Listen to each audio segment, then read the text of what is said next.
Well, hi, good morning, and welcome to my shop. Thank you for coming and joining me, spending some of your time with me while I work on this radio. The first thing, though, I want to show you is the amount of snow we have outside. So just watch this. I shot this yesterday.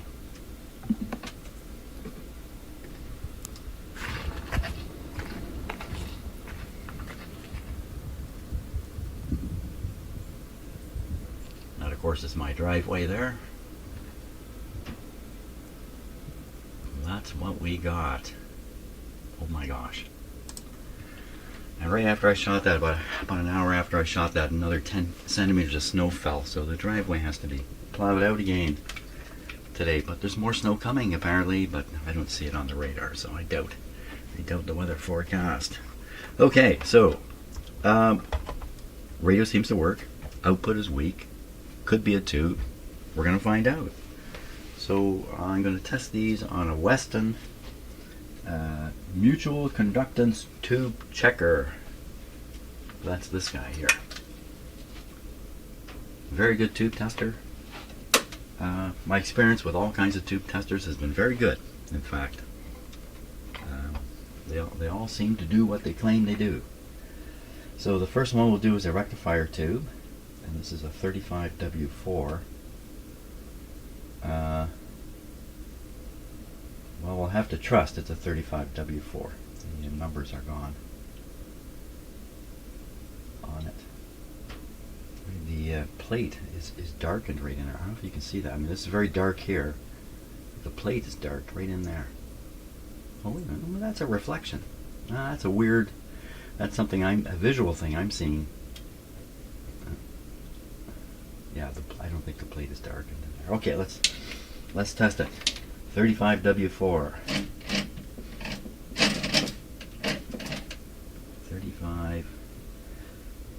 35W4. Okay, so 35 for the voltage. Not to worry about the signal. Bias doesn't do anything. 00763. 00763. And 0100.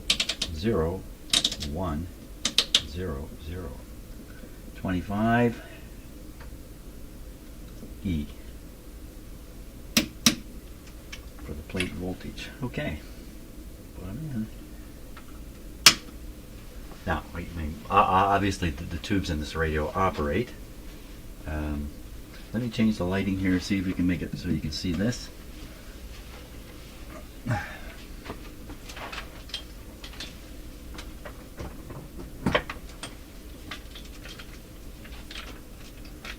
So you can tell by the glow in the tube, it's very dark in here actually.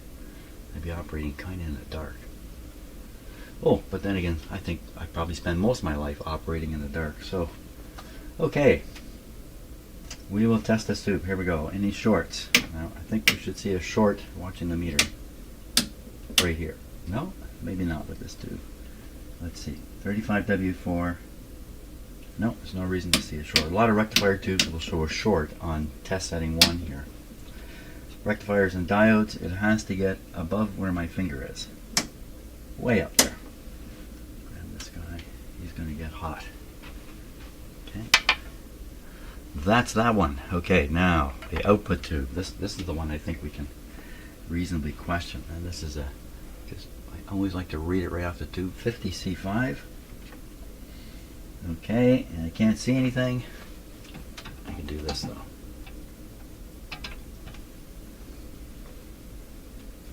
Oh, that's better. That's good for you and good for me too. Excellent. 50C5. Still is very dark in here. Wrong way. 50C5. Here we are. Okay, 47. Setting at signal level 4. The bias is 12 high. 12 high. 50, the numbers are 1576G. 1576G. And 4300. 4300. 100. 32 C. Okay, this one, well, there's two grid connections on this tube. There's 2 and 5, if I remember right. We can actually test from 2 and from 5 in this tube tester.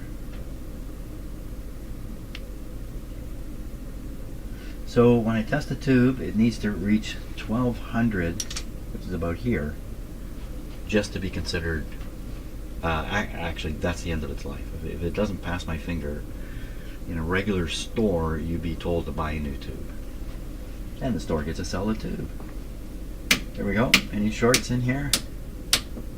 Oh, so we've hit pin 1. We see a short coming up. So this is a high impedance short. There's actually an ohm reading in here. This is reading about 2.5 ohms. Is it real? It went down. It seems to be coming up.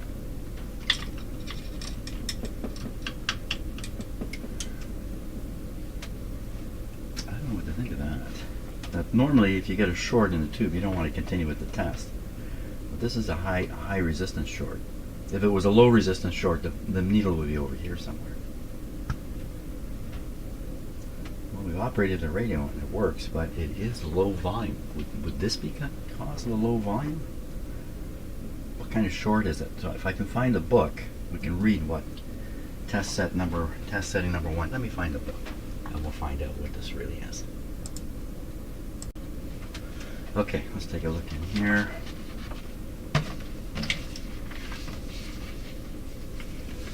Property of CFOX radio, January 29th, 1960. CFOX is a station somewhere around here. Here's the instructions somewhere. There's a table right here. So switch position measures leakage between. So switch position 1 measures leakage between the heater and the cathode. Okay, well that's all we need to read there. Heater and the cathode. Unfortunately my manuals come apart from too much use. Heater and the cathode.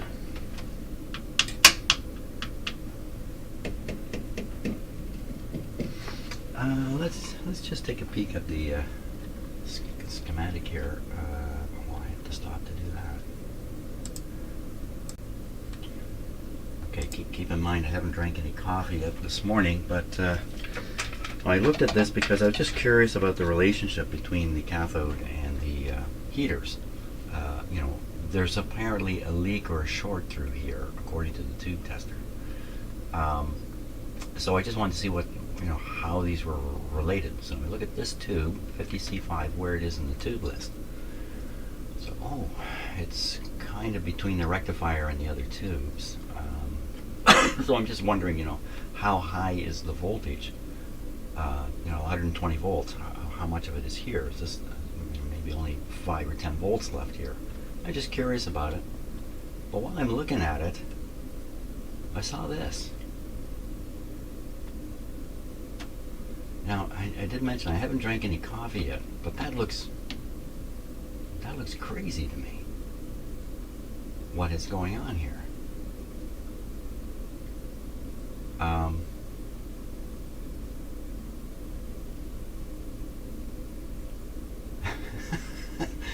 I'm kind of frozen. This, if you were to ask me, and you're not here, so you can't, so I'm just going to tell you what I think. I think this is an error on the schematic, but so if you look at the AC coming in, okay, so one line goes to the B minus line, and the other follows over here, down here, around here, meets up with a capacitor going this way to the grid. Oh, this isn't a grid. It's a rectifier, Jim. That's a cathode. Okay, I'm okay now.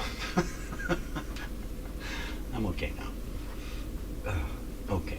Now, getting back up to the concern here. Is this really a concern? would seem to me if there's a leak of current between the heater, which is running on AC, and everything else is DC, there'd be a distinct hum through here. You know, I could put it in another tube tester and see what it says, but let's carry on here.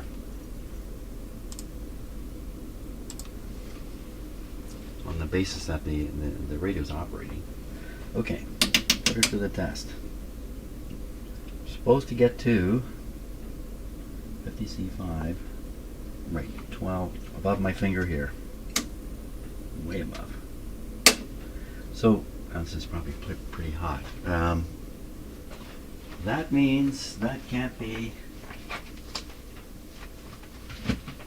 not likely. Anyway, the cause, except for the short there, which I don't think is significant,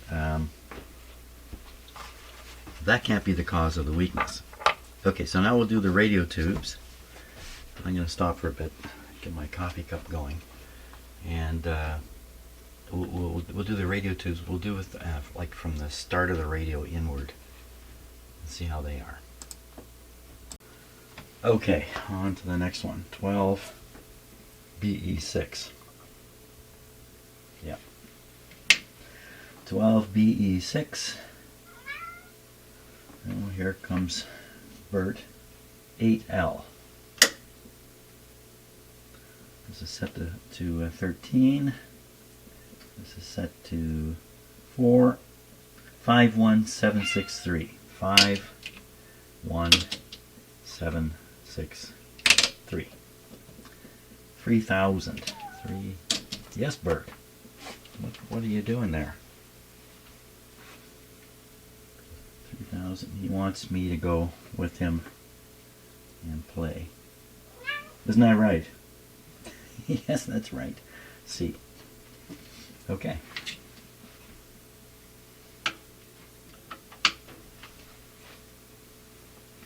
So for this tube, right, the signal comes from the antenna and works its way to the grid of this tube. And this tube also has another signal going into it from the local oscillator, and this is where the two of them are getting mixed and producing 4 outputs, one of which is the IF output. One of which is the right frequency to pass through the IF. If you're lucky.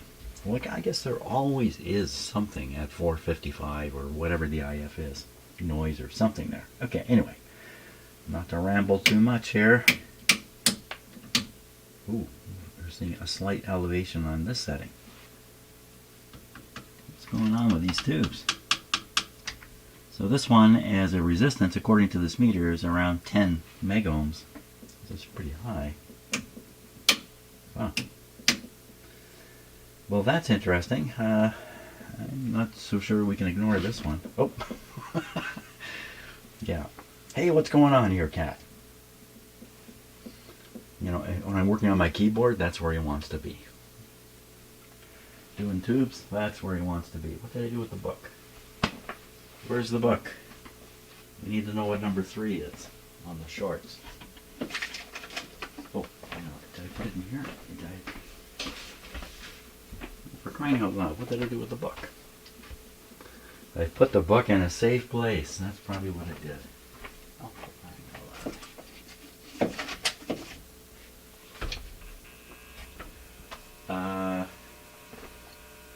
loud. Bert, did you take the book? You took the book. Oh my gosh. Tell me, where did it go? Bert, you took it, didn't you? You took it. Oh, for crying out loud. Well, okay, I'm going to stop for a minute and find the book. Come on, Bert. Okay, found the book. Here's the book. Here's the chart. This is a number 3. We're seeing a short plate and all other elements. So a leak from the plate to something else in this tube. Well, that doesn't sound very good. That does not sound good.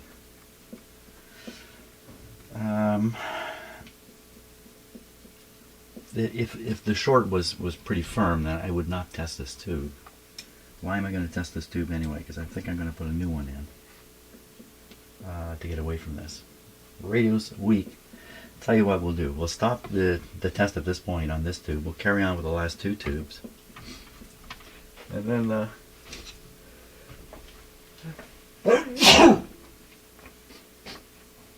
oh my gosh. Yeah.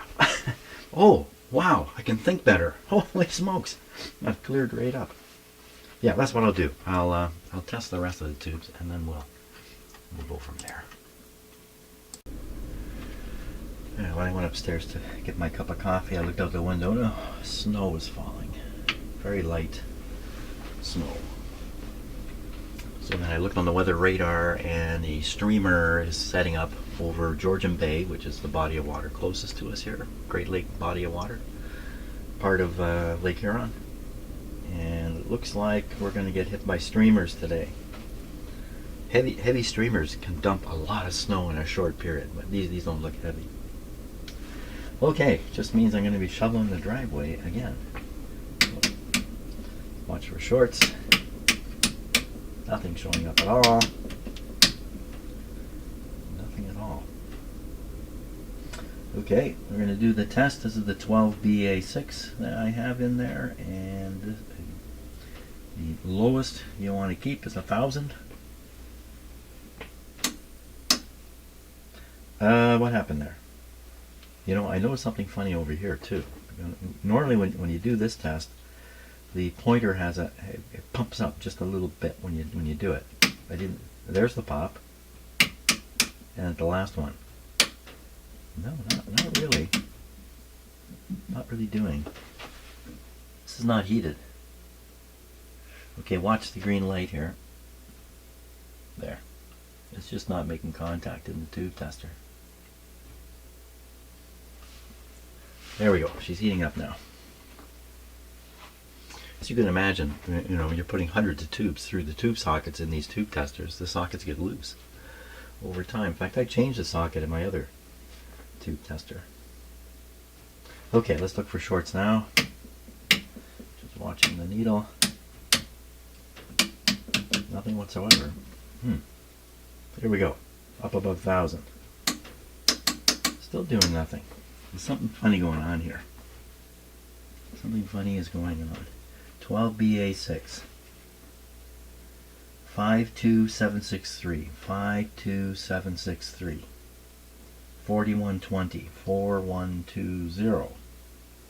33. Let's see. But that's all it was. Now the heater's gone off and you can see it's drifting downwards, but it got all the way up to here. It only had to get to here. Okay, so despite the bad behavior in my tube tester, I think it tests okay. Only one tube left. One tube less. This is a 12 AV6, I believe. So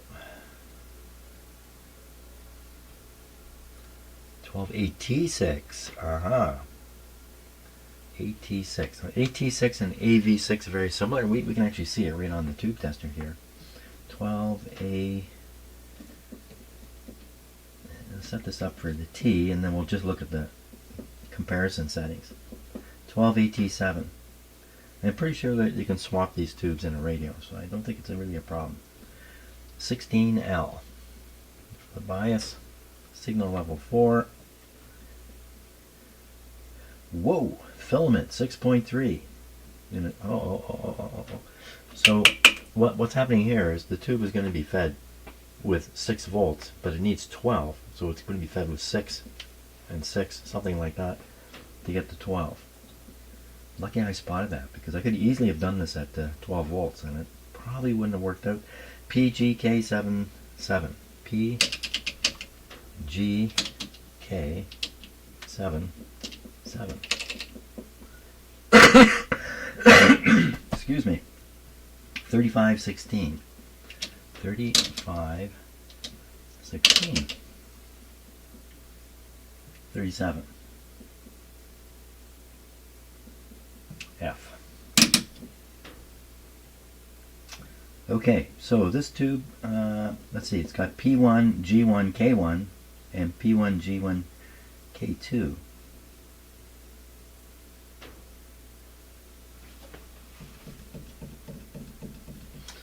Um,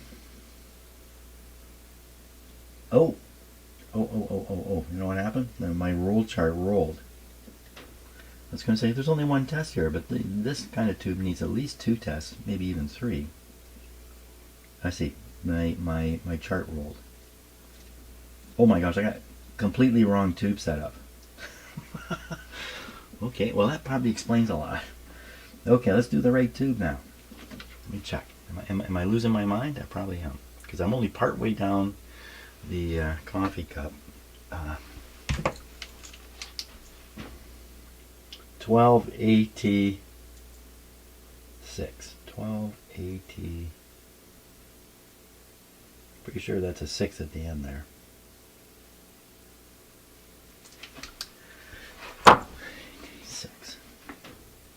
Okay, correcting everything now. 1286. Signal level 1. And bias is 28L. Wow, this is... And the numbers. 51760. 51760. When I was setting up these numbers, I was thinking, wow, these numbers are very unusual. They were. The wrong tube. 0300.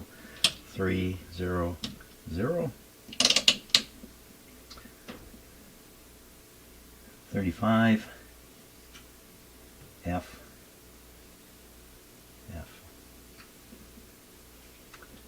Okay, do I think I have it right now? 1286. 51760. 51760. 0300. 25, 35, 35, 35 F.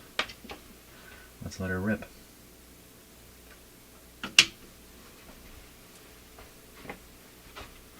Let her rip. That's probably not the best phrase. Gonna give me trouble heating up too? Watch the light. It's not flickering.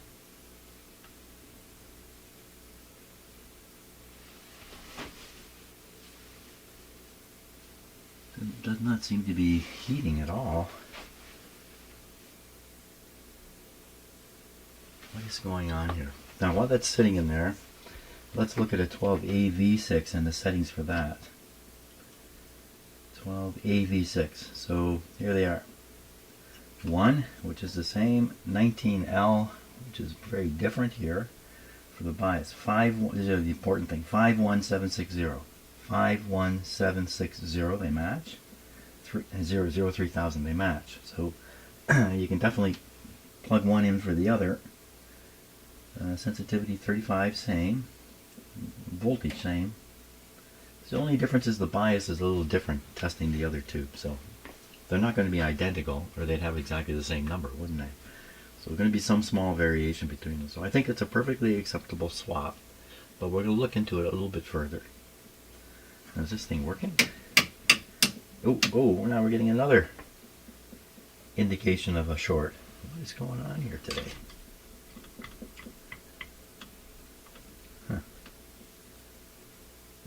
Maybe the short is right in the tube socket. Gonna ignore it. Okay, and we're looking at reaching 1,000 here to be good. Oh, it's just barely off. But again, I bet you it's just my crazy tube tester here. It's not going up. We're looking for a reason for this radio to be quiet. This could be it. Okay. That is the last tube to test. We're not getting. It's just barely moving the needle up.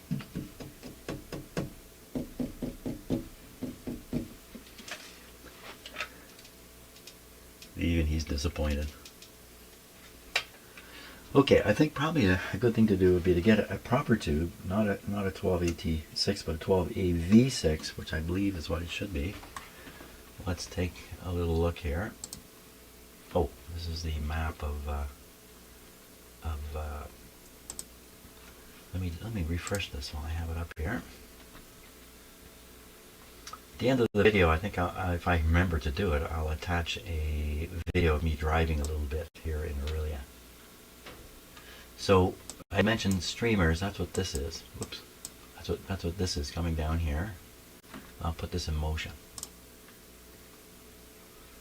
Yeah, so you can see it's very light snow coming through here, just reaching into Midland, barely reaching here. But this may build up over the day. And who knows? Who knows what's going to happen? As for streamers, this is a very snowy area in New York State. They often get a lot of snow. There's a thing happening just out in the middle of Lake Erie, or Lake Ontario rather. Okay, not so bad. Not so bad. Now, what I'm going to look at the schematic because we want to see the tube. So 12AV6. Okay, I'm going to dig up a 12AV6. We'll stick it in the radio, and I'll test it, and then we'll stick it in the radio and see if that doesn't bring it all back to life. Bet you it does. Okay, let's see what I've got here. A bag of 12AV6. According to my records, these are not tested tubes. So some number of those might be dead.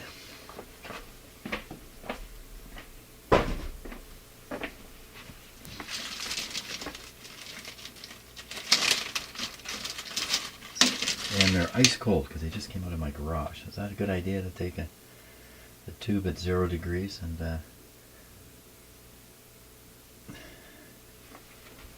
under the light here? 12AV6. No doubt about it. Okay.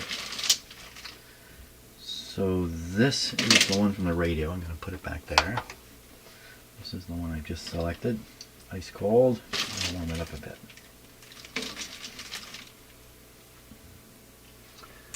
There's a temperature range for tubes. Like a certain low temperature, you should not turn them on or something.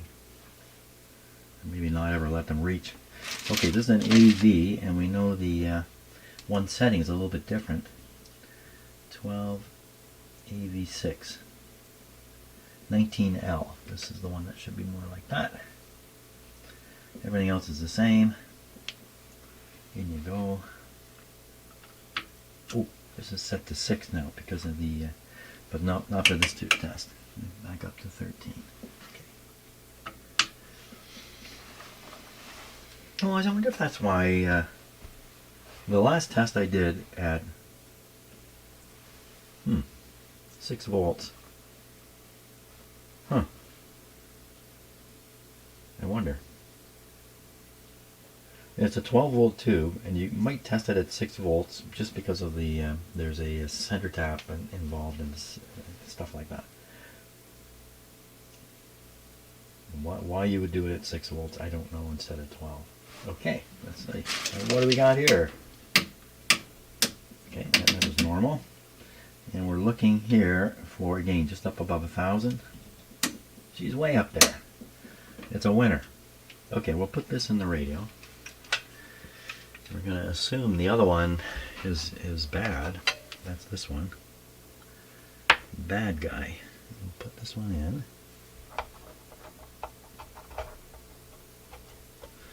And you have to put this one back in.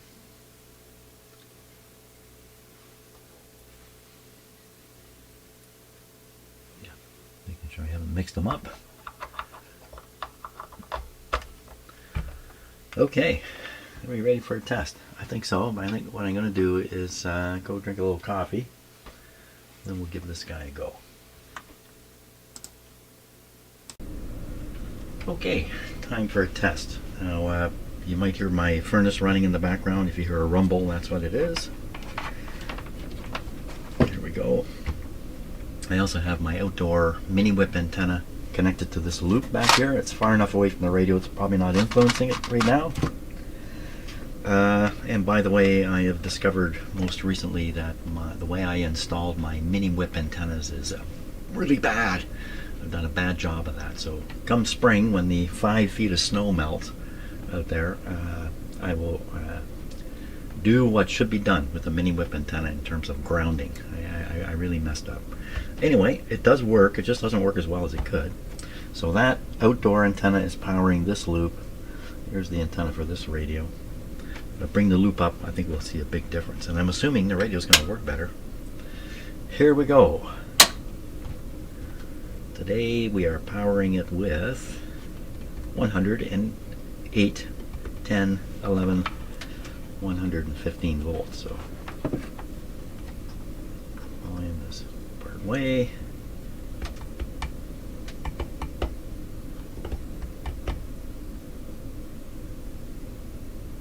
Anytime now.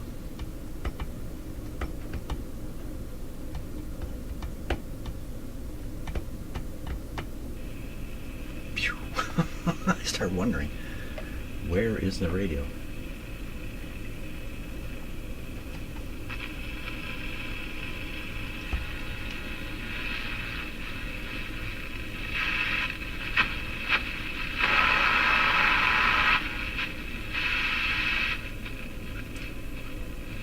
So it's picking up a lot of weird stuff. Okay, so that's a sound I commonly hear.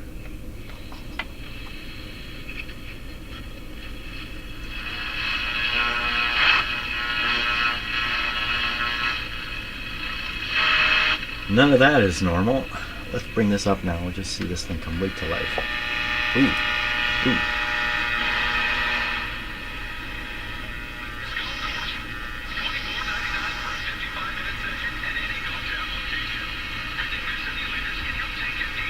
Volume? Volume's much better. Much, much better.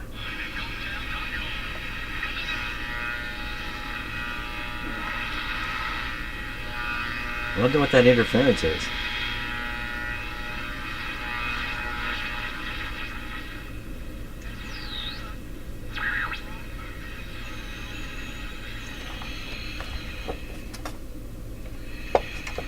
I have two lights. Yeah, let me just. I'm just going to check something. I left a certain light on. It's interfering. Okay, got rid of the. Yeah, I did leave a certain light on. It's powered by one of these guys here. I'm going to talk about this in a moment. See, a lot of the noise is gone now.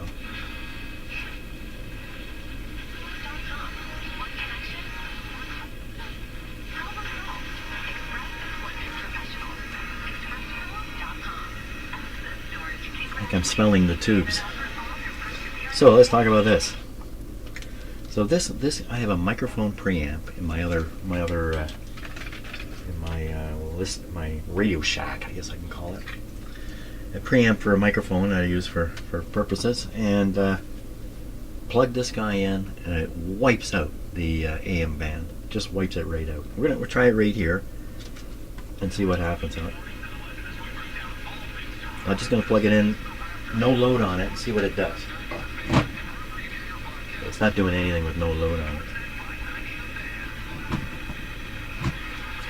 This guy is so bad. That's what's happening. Goodbye. And let's see, the light I just turned off in the other side of my house, other end of my house, also is powered by such a thing. I hang on to these cords though. Well, at this point, we've got a couple of capacitors left underneath, and an alignment to attempt. So I think probably we should get rid of those capacitors. Is this switch working yet? No. Well, we could try getting the switch to work. It's a bit of a long shot. Oh, yeah, it's just volume. It's a bit of a long shot. And just spraying some cleaner in it may, like the contacts may be gummed up so much that they're just stuck together. You know, a little bit of solvent in there. They'll come apart. There'll be a spark and then a fire. That'd be good. I'll try that. Let's try that. Okay. Wait a minute. I'm doing the wrong thing here. Turn off the radio.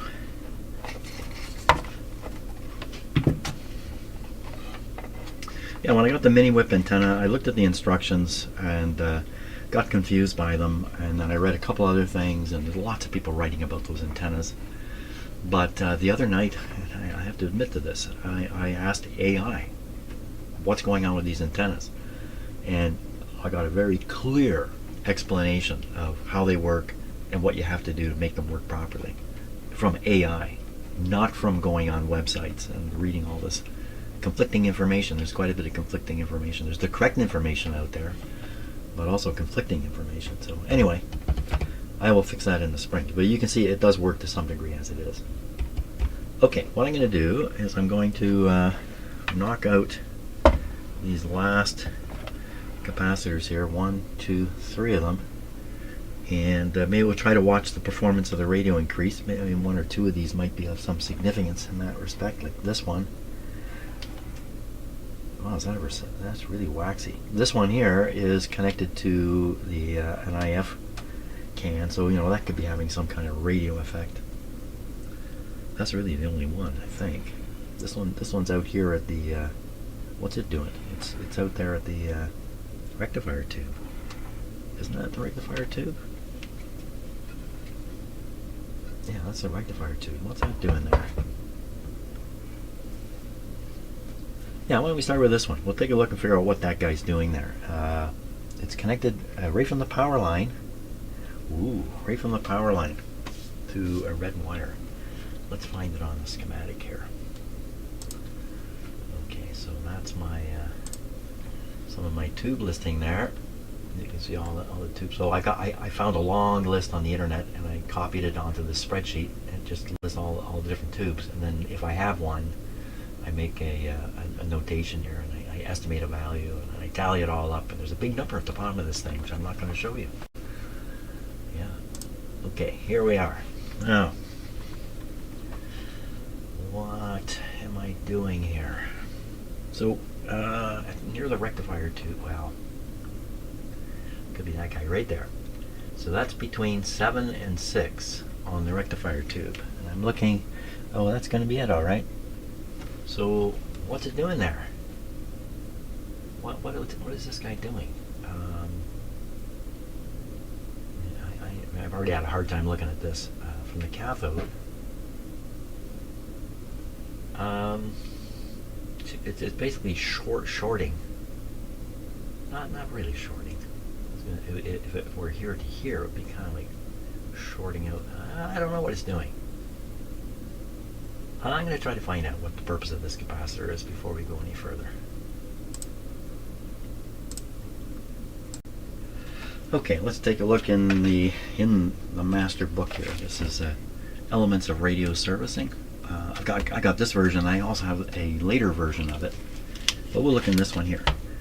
AC/DC power supply.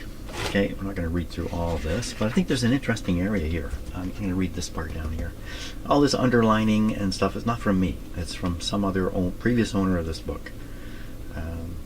RF and push-pull secondary AF stages are rarely found in AC/DC receivers.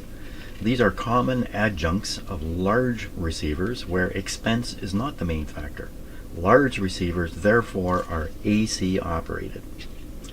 Now, in today's world, that's kind of a crazy statement. I mean, isn't everything AC operated? But back when this book was produced, there were DC distribution systems still existing in cities. And so some people had 120 volts DC in their outlets, and they could use this kind of radio, this kind of radio. They could plug it into that DC system, and it would work. And that's why they're called AC/DC radios. Of course, nobody's getting a DC supply anymore, although, what about all those solar panels? What about that?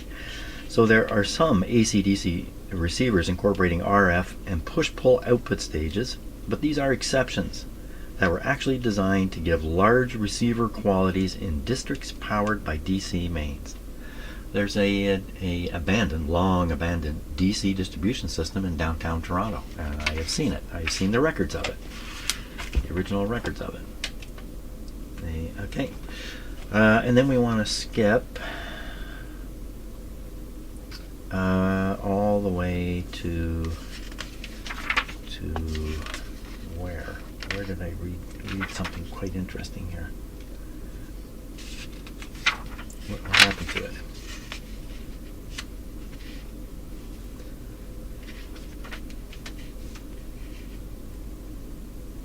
Here, this paragraph right here. In wiring up the tube heaters, it is usual practice to place the detector and the first audio AF. First AF, audio F. Heater nearest B minus or ground potential, which is the position of minimum hum. Now, I've got another 5-tube radio that I had in here that was driving me nuts with hum. I just couldn't seem to do anything about it. I still have that radio, and I plan to bring it back in here and try to beat the hum out of it. But look what it's saying here. If you wire up your tubes in a certain order, you may encourage more hum. Now, it's great, to do the ideal thing, but in some cases, designers can't do the ideal thing. They have to do something else. Maybe something else was done in that radio, and it's got a hum inherent in it. I wouldn't imagine so, because the hum is so bad. Who would buy the radio in a store? The converter is usually next to avoid hum modulation in the oscillator section.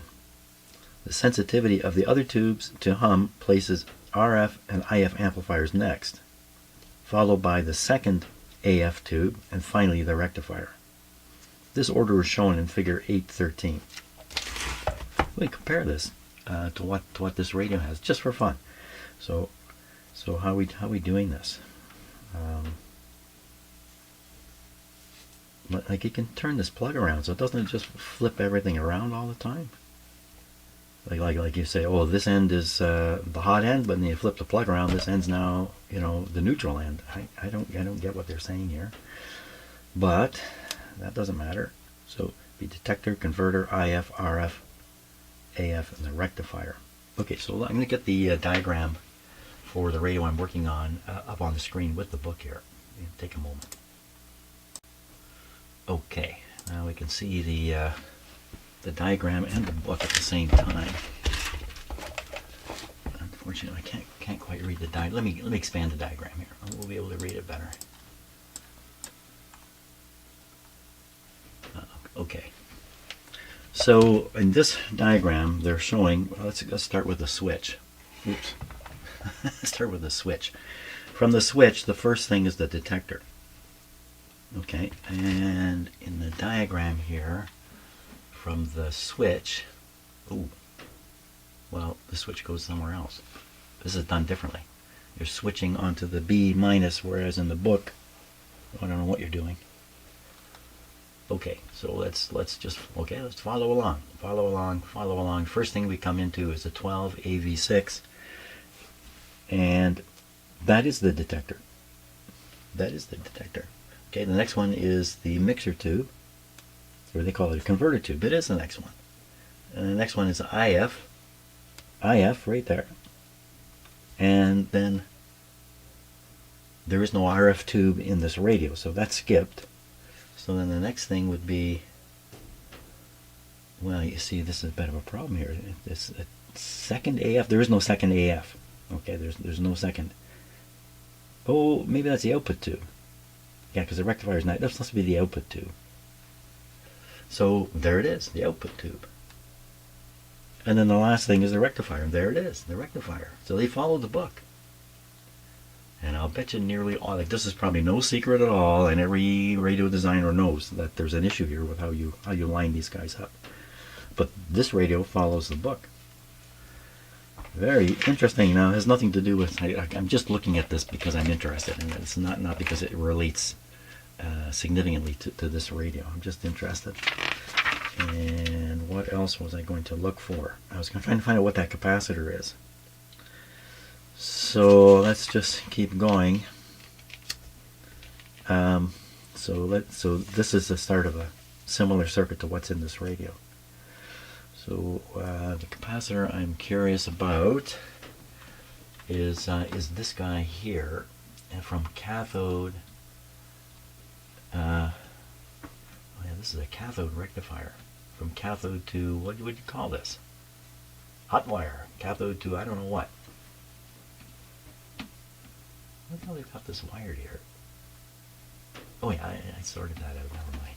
Skip that. I don't know what I'm doing. Crazy. They're going to run the plate current through this part of the heater.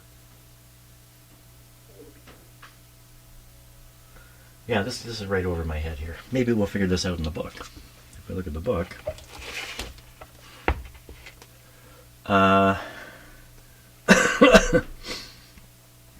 So that capacitor is between the So, well, between the cathode and the heater, they don't show the heater here. Shoot. Heater not shown.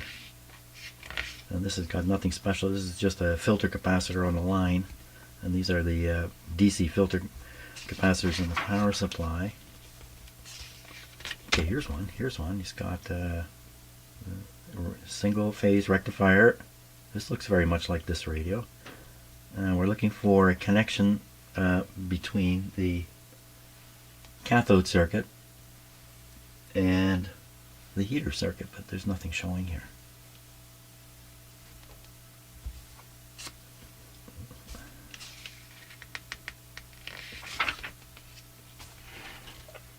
That's how to put your antenna up. Yeah, so I don't know. We're not going to get an answer on that from this book anyway. There's another similar circuit, but again, no capacitor in there. No doubt one of you is going to put in the comments what you think the capacitor is for. And you're probably right. You're probably right. And now, just a reminder to all Canadians, who was the greatest radio guy back in history? This guy, oh shoot. Hang on a second here. Just sit tight. Okay, who was the greatest radio guy in history? Turns out it's a Canadian guy who you may have never heard his name. It's so important. His picture is front and center in this book. There he is. This should be a hero for every Canadian. Maybe you've heard of Alexander Graham Bell, you've heard about Tesla, you've heard Marconi, you've probably heard many other names. You probably haven't heard Reginald Fessenden. Look, the Canadian inventor of radio telephony. An unsung hero. It's absolutely true. This guy was also at the start of television. He became a professor. He was Professor Fessenden. And like all smart, skilled, capable Canadians, he went down to the States. By the way, that sucking sound, that has sucked all the talent out of Canada and sent it down to the States for my entire life. And we used to cheer as people went down to the States. Good luck! Hope you make it big. We'll see you on the TV anyway. Head down there, Canadian. That sucking sound has stopped. It's kind of going the other way these days. So, Mr. Fessenden, a very important character in the history of radio, generally, and for Canadians, really important. Look at these smiling faces. This is before people realize they should smile when a photograph's being taken. There's Mr. Marconi. Mr. Marconi is credited with an awful lot. I'm not so sure he's deserving of what he's credited with. Like the other day I saw the inventor, he was called the inventor of radio. No. A great person too. Hey, there's Mr. Fessenden. Oh, is that a cigar or a pen in his mouth? Fessenden working with his Barretter invention. Note the Barretter. You ever hear of the Barretter invention? Never heard of it. Note disciplined layout of equipment. Well, I don't know if I'm disciplined layout. Yeah. So there you are. Anyway, if you're Canadian, I'm really pushing this on you. Note wires strung everywhere compared to Fessenden's orderliness. I don't. This looks just as ordered to me. The wires are all supported right and that. I don't know. Basically, these guys are sitting inside their radio. The radio is everywhere here. They're inside it. Yeah. But I don't think that's Mr. Fessenden. And that is where the first, it's called Signal Hill, where the first wireless transmission was received across the Atlantic Ocean December 12th by Mr. Marconi. There's a lot of doubt that he actually transmitted across the ocean. There's a lot of doubt about it. It's almost technically impossible at the frequency he was using, so who's to say? There we go. Sorry to divert your attention, but us Canadians have lots to be proud of, and we don't know it. We don't realize it. And Americans have a lot of Canadians running around in their society and don't realize it either. Like, I don't know, you watch Fox News, you see a guy named John Roberts. John Roberts. J.D. Roberts. Canadian. But he won't tell you that, I don't think. Okay, anyway, let's carry on. So we'll go after this capacitor, whatever it's doing, and get rid of it. And yeah, okay, I'm all excited here. Why did I get so excited? I don't know. I gotta go calm myself down with some coffee. Okay, so I just replaced this capacitor here. Let's take a look at operate the radio, rather. I'm going to take a look at anything. Operate the radio, see if it's any different. How could we even tell? So there are these capacitors that I always think, this can't have much effect. And around the power supply, around the power line coming in. And from experience, sometimes they have a dramatic effect. And I think it might have to do with the capacitor allowing the antenna system to utilize the power line, not as an antenna, but as a ground. I'm not sure about that. I got this radio upside down. I turned it on. Okay, stay upside down.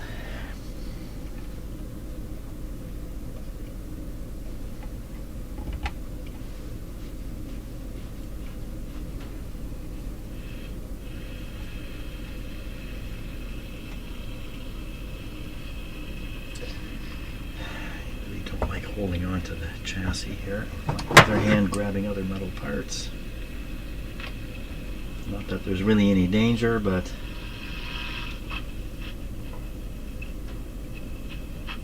should put some stations down here. Nobody. And bring in a little booster.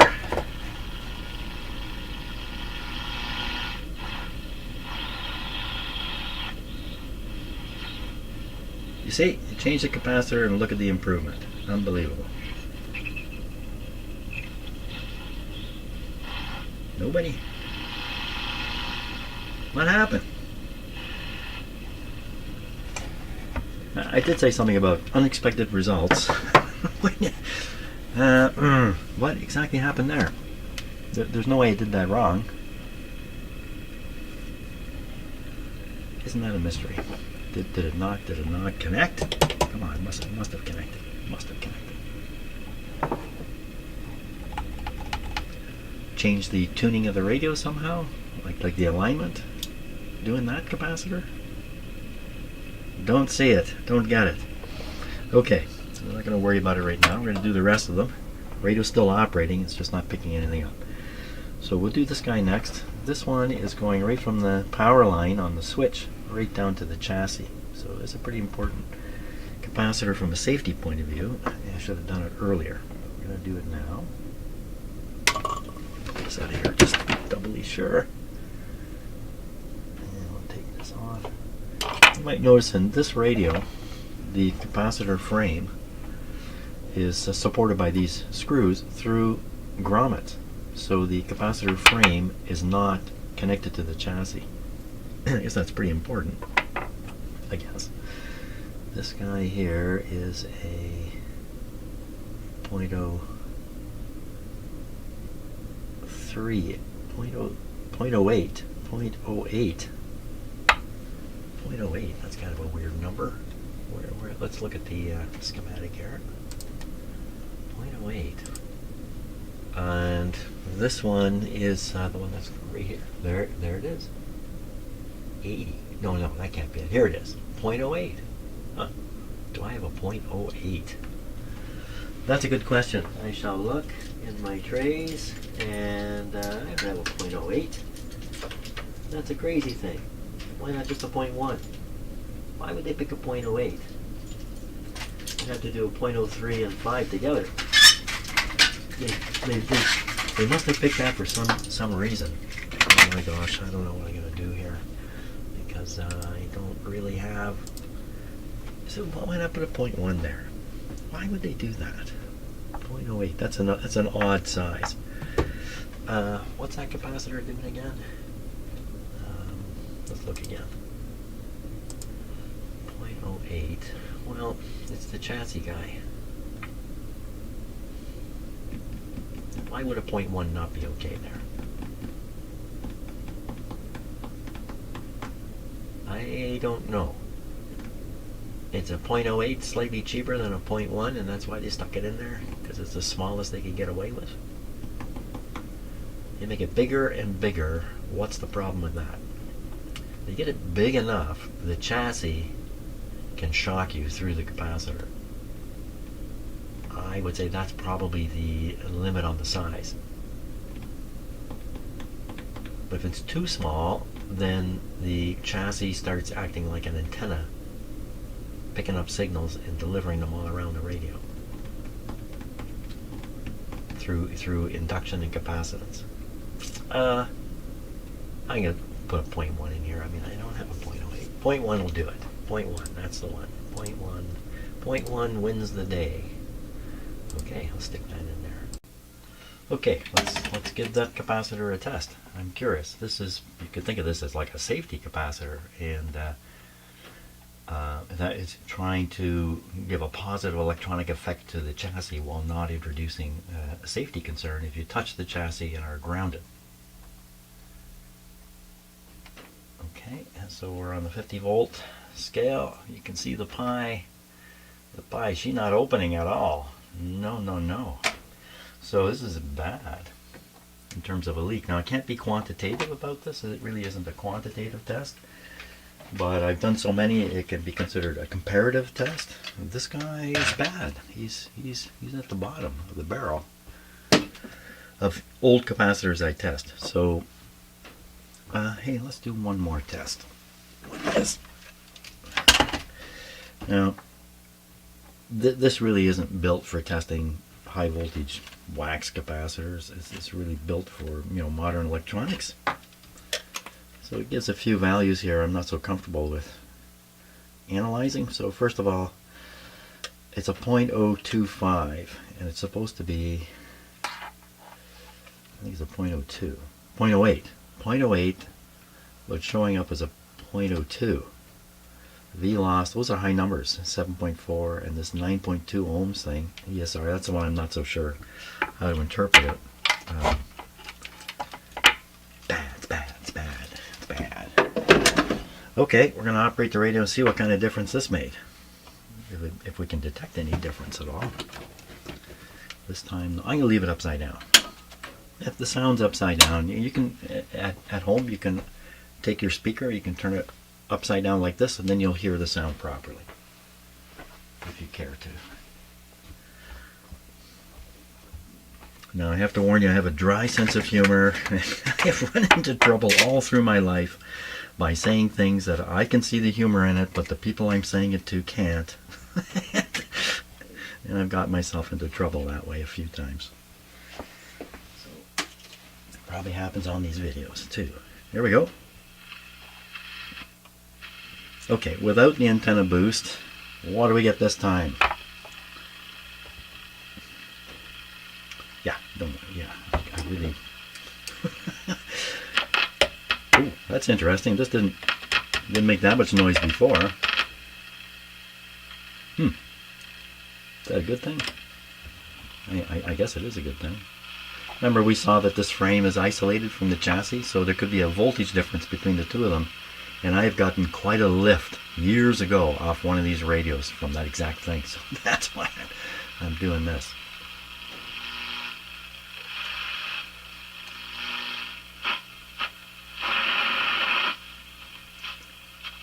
Weird stuff. No signals.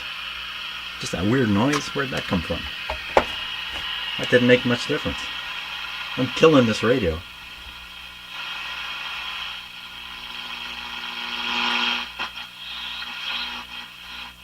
What happened to this radio? So that stuff, this weird stuff here, all kinds of radios pick that up in my shop. Where's the signals though?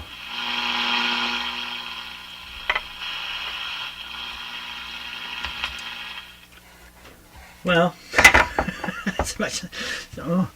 there's one more capacitor. Maybe it's its fault.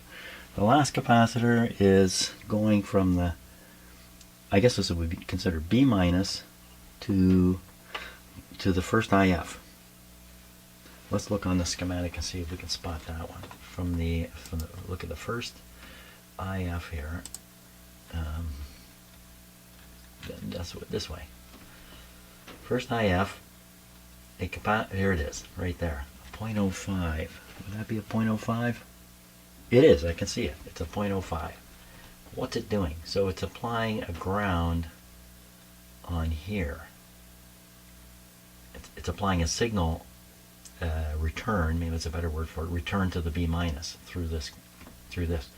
That would, if that were weak, how come I not moving? If that were weak, then this thing isn't grounded as well as it could be.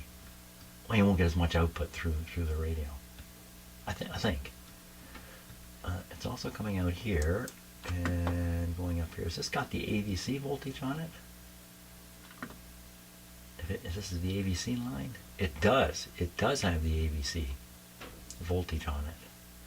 So here in this radio, they're using one of these diodes to drive the audio out of the radio, and they're using the other one independently to create the AVC voltage. A lot of radio designers do different things at this point.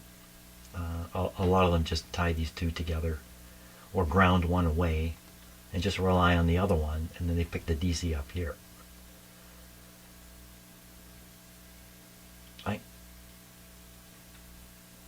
So this is like straight on with no, well, there's a resistor way down here.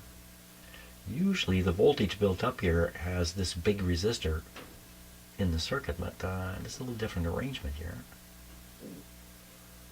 Okay, so this would be the AVC capacitor. So think of this like a bucket on this line, and you feed charge into it through here. Usually the charge is passing through a big resistor, but in this case it's not. The object of the big resistor is isolation, but also to slow the variation in the charge here. If you this AVC circuit can get out of control, like if you remove this capacitor, there's a good chance the radio will turn into a weird oscillator, making motorboating sounds and other weird things. Okay, well, we'll change this one. I don't know, would it affect the tuning of this? What happened to the radio anyway? It stopped receiving stuff. We don't know. Okay, I'll change this guy out, and that's it for the wax capacitors. Oops, I just clicked the wrong thing on my computer. Okay, it could be said that there should be no bad parts in this radio anymore, except of course this thing here that's full of parts, but so far the one I've had a chance to kind of check, that's the one that's protecting the grid of the output tube, seemed okay. Maybe the rest are okay too.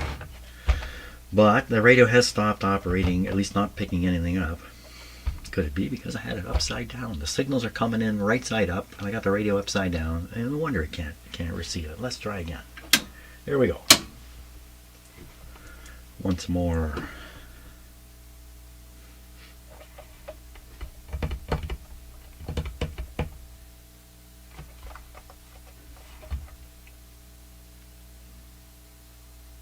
Patience. People make videos where they cut out the tiny fraction of a second as they hesitate between words. You know, that drives me nuts. I'm way on the other extreme. Minimal editing. That means you pay a price. You watch my videos. Yeah. Okay, radio, what are you going to pick up now? Volume's not bad.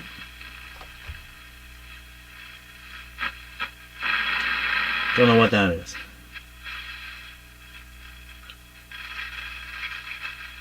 In these.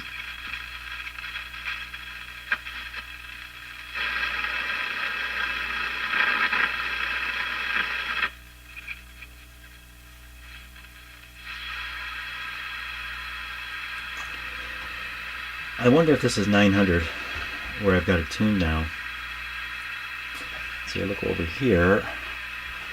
53, 65, that looks like 90 on there, 90 straight up. I wonder if we're picking up some kind of harmonic of the IF, which is just saying stupid stuff. Well, I wonder. I don't know.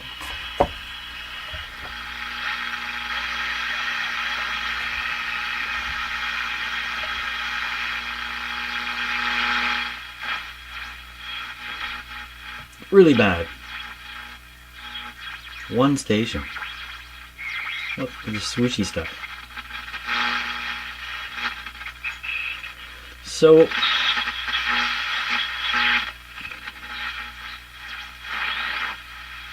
really bad. One station.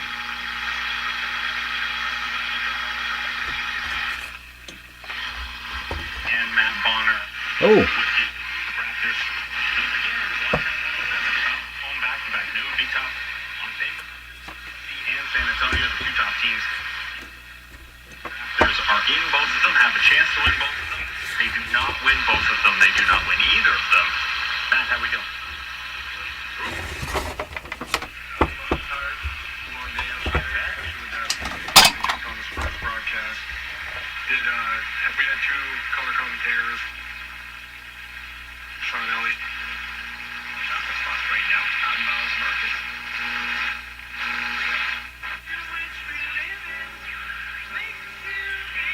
This is probably 740, and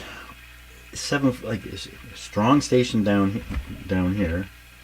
But when you get up to 740, it's generally weaker. But it's not in this radio. In this radio, 740 appears to be its favorite station. I assume that's 740. This is Hamilton.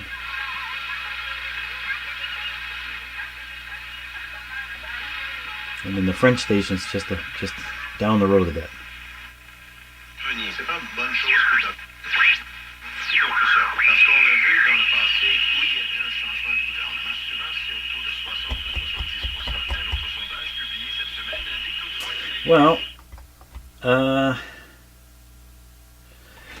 I think I'm going to stop here for today, and then tomorrow we will try to make the performance of the radio better. Obviously, it's got some capabilities here. The signal, the natural signal from the antenna, is way too weak to drive it. I'm down here in my shop. It's not the best place, but it seems extraordinarily weak, as if maybe something is out of sorts. But I also think it's possible the alignment is way off on this radio. We will find out tomorrow. So thanks a lot for watching today, and I'll end this off with, I can do it live here. Let me do it live. I'll do it live. This is a short clip of me just driving down my street and then pulling into my driveway, so you can see what things look like here.